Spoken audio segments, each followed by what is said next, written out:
You've been here 36 years, I believe, yes, sir. And you served, I don't say served under, you served with 4 coaches, Adolph Rupp, Joe B. Hall, Eddie Sutton, and of course Rick Pitino.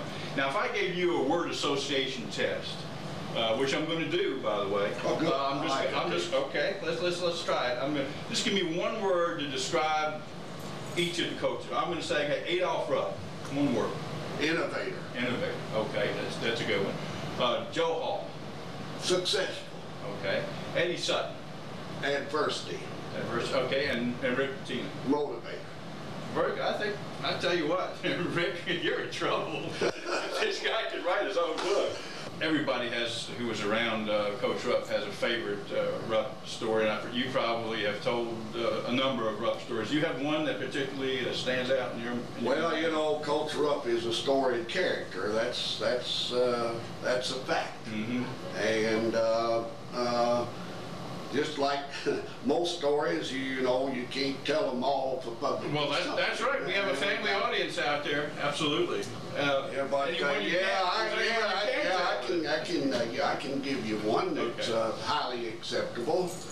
And you probably can remember this because you know you were riding a bicycle when Jim Naismith invented the game. That's right. Yeah, that's okay. Right. Well, this happened back when George Conley. You remember when George Conley was an official, and he was also a state senator from the Ashland area. And Larry Conley? Yeah, Larry Conley was his son. But this was back, well, this is back in real early 50s. We were playing somebody, I don't know who it was, I believe it was Mississippi State. George Conley was one of the officials, and I don't recall the other one. But Mississippi State had some little old guard every time he touched the ball. Coach Rupp thought he was walking with the thing, and he just screamed and hollered and carried on. Nobody paid any attention to him. So finally, at a timeout, he called George over, and he says to him, he says, "Senator," George was a senator at this time, said, "I've always admired you and respected you, and had you been in my district, I would have voted for you."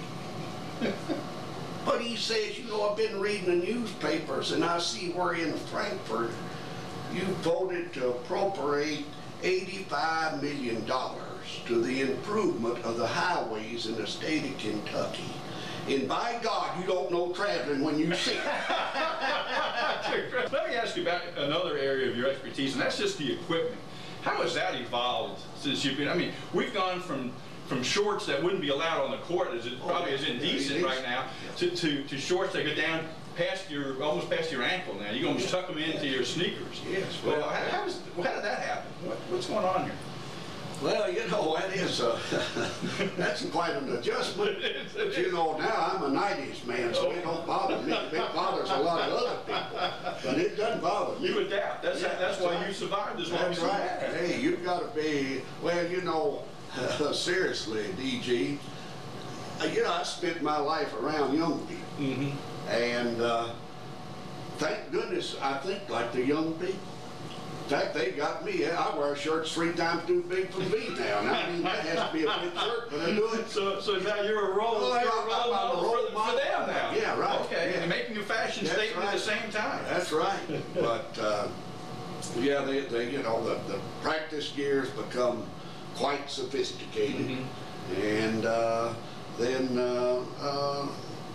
as you say, the game shorts are sometimes ridiculous. Now ours are somewhat conservative. Yes, they are. Compared to, we'll say, someone like Arkansas, Michigan. Right. You know, some of them look like they're wearing skirts. Let me ask you about some of the guys who have come through this office. Who, of all the players that you've come in contact with, who blew out the most sneakers in a year? Who was the roughest guy? Oh, well. Is there anybody stands out? Oh, yeah. No question. James Lee. Ah, my man! Yeah. That's my man. You know, he wanted to be like me. He's a DG wannabe. That's why he grew that beard. Yeah. But you know what I told him? I said, "James, you look like me, you act like me. but you'll never have the baby blues like that. And he just went crazy. He's one of my all-time favorite people. Tell me about James. What was some talk about James? Well, James Edwards, you know, he was a big, strong kid. Yes, he was. Now, I tell you, when you're running the floor, and it was time to turn around, come back to the other end, James Edward didn't want to take an extra step. Okay. Yeah, he tried to save wear and tear on the body by running too far, so he'd stop real abruptly. Yeah, he blew out 3 pair in the NIT and we played 4 games. It's all because James, instead of, you know, slowing it down a little bit, turning around, he just, and his 230 pounds, those shoes couldn't handle. It's like going in the 3rd turn in Indy. That's right. He didn't ease up at that. He wins it. He wins it hands down. Who is the neatest person that you've ever had experience as far as his equipment was concerned, or wanted his equipment just so? Was there anybody? Kyle Macy.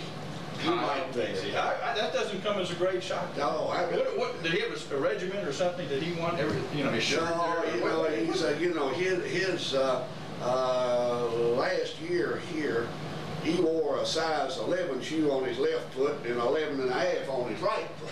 I don't know if it's ever been disclosed to anybody before. No, I doubt it has. And he might even argue with us if I said it. Well, I just talked with him on the phone this morning. Well, put your hand on there and say, okay, that's enough. That's enough for me. That's the Bible around here. That's right. So what was it, 11 and 11 and a half? That's right. So every time he wore out a pair of shoes, he wore 2.